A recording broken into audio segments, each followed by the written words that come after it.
অনেক দিন আগের কথা, সবুজ শ্যামল রাজ্যে ছিল এক জঙ্গল। আর সেই জঙ্গলের ভিতরে এক কুঁড়ে ঘরে বাস করত কাঠুরিয়া ও তার সুন্দরী মেয়ে ঝোমেলা। যেমন ছিল রূপবতী, তেমনি জ্ঞানের দিক থেকে অনেক এগিয়ে। বাবা, অনেক বেলা হয়ে গেছে, আর কত কাজ করবে? খাবে না তুমি বাবা? হে রে মা, খেতে তো হবেই, না খেয়ে কি কাজ করা যায়? এই তো কাঠ কাটা হয়ে গেছে, খেয়ে দিয়ে আবার জঙ্গলের দিকে যেতে হবে। ঠিক আছে, তাহলে আর দেরি করো না, তাড়াতাড়ি এসে খেয়ে নাও। পাগল মেয়ে একটা, সব সময় বাবার খেয়াল রাখে, কিন্তু মারে তোকে নিয়ে আমার টেনশন হয়। মা মোরা একটা মাত্র মেয়ে, একটা বিয়ে দিতে পারলে আমার মাথা থেকে দুশ্চিন্তা কমতো। কিন্তু বাবা, আমি তো বিয়ে করব না। আমি বিয়ে করে চলে গেলে তোমার দেখাশোনা কে করবে? আমি তোমাকে এভাবে একা রেখে যেতে পারি না বাবা। সবারই তো একদিন বিয়ে করতে হয় রে মা, এভাবে কি আর জীবন চলে? তোর বাবা এখনো সব কিছু করে খেতে পারে, সে আমাকে নিয়ে টেনশন নিস না রে মা, আমার টেনশন তো তোকে নিয়ে। তুমি আমাকে ঘর থেকে তাড়াতে পারলে অনেক খুশি হও, তাই না? কিন্তু আমি তো যাব না বাবা। আমি চলে গেলে তোমাকে রান্না করে কে খাওয়াবে? তোমার দেখাশোনা কে করবে? বুঝতে পেরেছি, আমি তোর সাথে কথাই পারবো না। তুমি তাড়াতাড়ি এসে খানা খেয়ে নাও, বাকি কাজটুকু পরে করে নিও। মেয়েটা আমার কত খেয়াল রাখে, মেয়েটা না থাকলে আসলে আমার যে কি হতো। রফিক খানা খেয়ে জঙ্গলে কাঠ কাটার উদ্দেশ্যে তাড়াতাড়ি বের হয়ে গেল।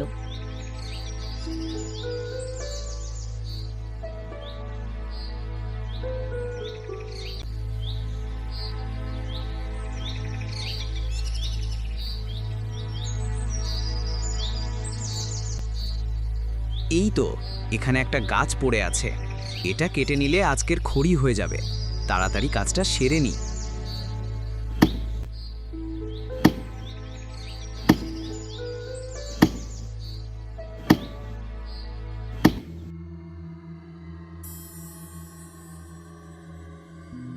আজকে কাঠ কাটতে কাটতে কখন যে বেলা ডুবে গেছে বুঝতেই পারিনি।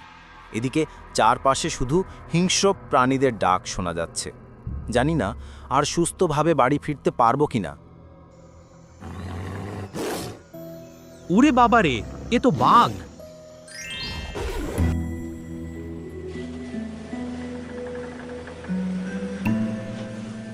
ওরে বাবা, কোনো রকম জানটা হাতে নিয়ে পালিয়ে এসেছি, কিন্তু এখন কোথায় যাই?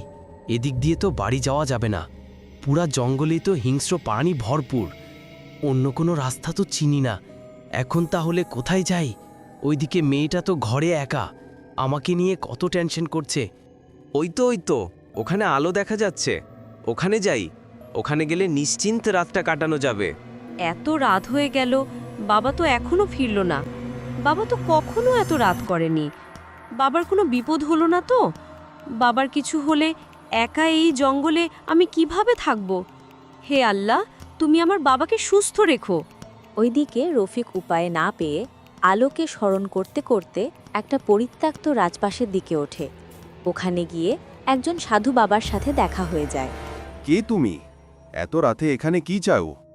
বাবা, আমি একজন কাঠুরিয়া, জঙ্গলে কাঠ কেটে আমি আমার জীবন চালাই। আজকে কাঠ কাটতে কাটতে সন্ধ্যা গনিয়ে আসে, তখন আমার সামনে একটি বাঘ এসে তাড়া করে।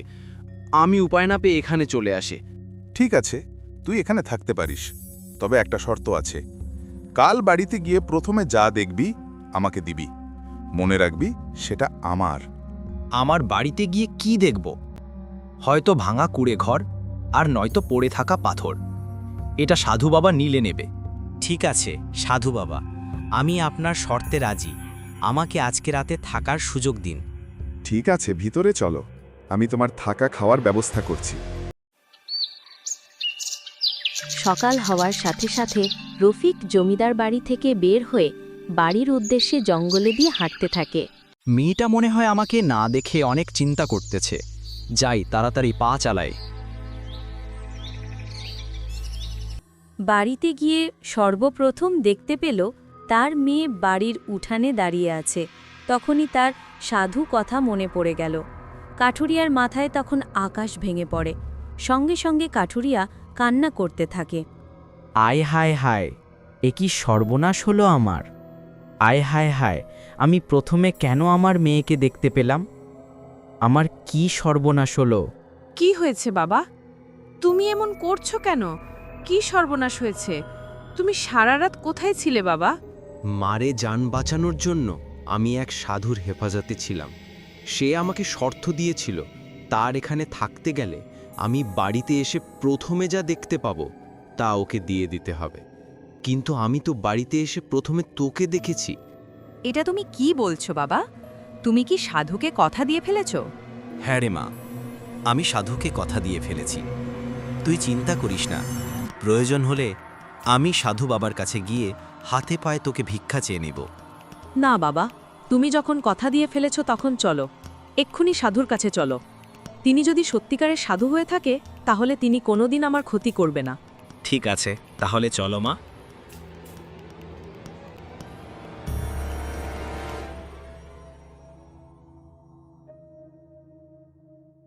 এসেছিস তাহলে?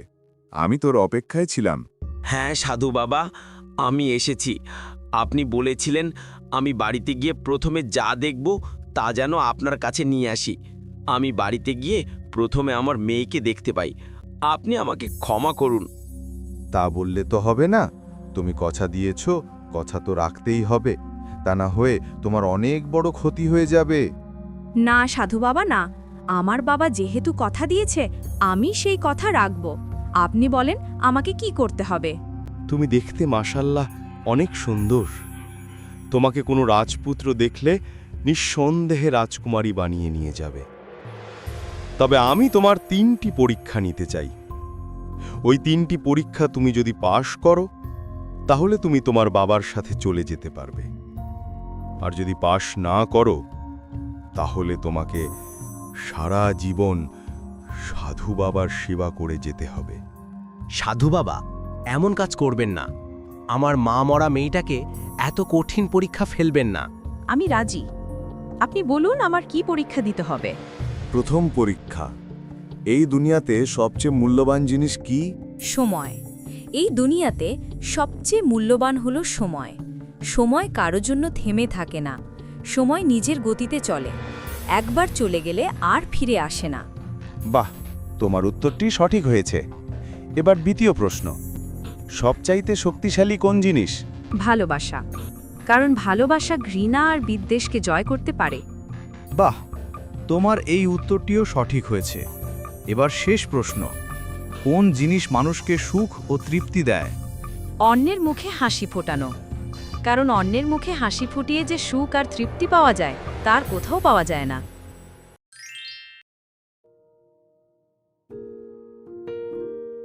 এ কি, আপনি সাধু বাবা না? আপনি তো রাজকুমার। হ্যাঁ, আমি এই রাজ্যের রাজকুমার। এতদিন এক জাদুকরের জাদুর কবলে পড়ে আমি বন্দী হয়েছিলাম, আর আমার রাজ্যের প্রজারা সহ অদৃশ্য হয়েছিল। তোমার 3টি কারণে আমরা ওই অভিশাপ থেকে মুক্তি পেয়েছি। এখন আমার রাজ্য মুক্ত তোমার কারণে। তুমি শুধু সুন্দরী না, তুমি বুদ্ধিমতী। তুমি চাইলে আমার রানীও হয়ে থাকতে পারো। না রাজকুমার, আপনি হলেন রাজ্যের রাজকুমার, আর আমার মেয়ে হলো সামান্য কাঠুরিয়ার মেয়ে। আপনার সাথে কি কোনোভাবে আমাদের যায়? এ কি বলছেন আপনি? আপনার মেয়ের মধ্যে যে গুণ আছে তা হয়তো অনেক রাজকুমারের মধ্যেও নেই। আর আমার কাছে কোনো ধনী গরিবের ভেদাভেদ নেই। তাছাড়া আপনার মেয়ের জন্যই আমরা মুক্ত হয়েছি। তাই আমি চাই আপনার মেয়ে এই রাজ্যের রানী হয়ে থাকুক। তখন কাঠুরিয়া আর না বলার সুযোগ পায় না। কাঠুরিয়া নিজেও চায় তার মেয়ে এই রাজ্যের রানী হয়ে থাকুক।